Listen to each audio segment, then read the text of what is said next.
The sun was setting on the small town of Millfield as Ava walked home from work. She had been working late at the local diner and was exhausted.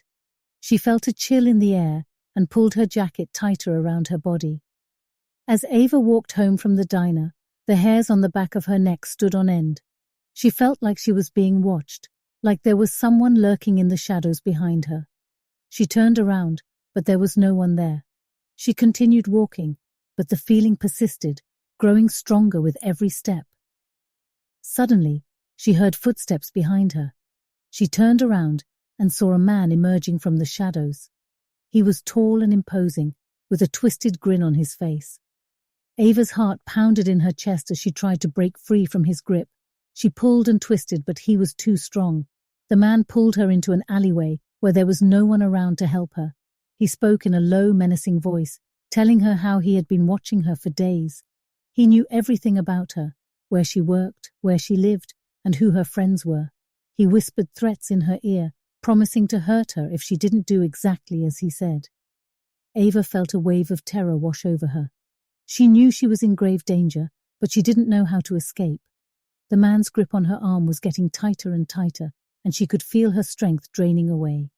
Just when she thought it was all over, a group of people emerged from the shadows.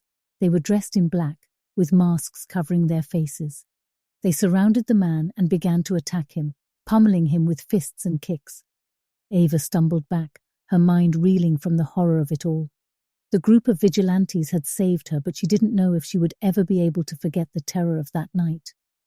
As the group of masked figures dragged the man away, Ava realized that her life would never be the same. She had been marked by evil, and it would haunt her for the rest of her days. She knew that the horror of that night would never truly leave her, no matter how hard she tried to forget. For weeks, Ava was haunted by nightmares of that night. She couldn't sleep, couldn't eat, and couldn't concentrate on anything. The fear had consumed her, and she knew she needed help. One day, she decided to seek therapy. She found a therapist who specialized in trauma, and she began to work with her to process the horror of that night. Through many long, difficult sessions, Ava was finally able to confront her fear and begin to heal. Over time, she learned to live with the memory of that night. She never forgot what had happened to her, but she refused to let it control her life.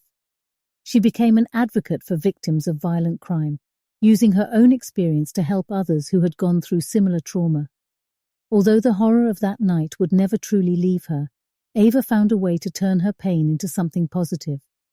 She became a beacon of hope for others, showing them that even in the darkest of times, there is always a way to find light.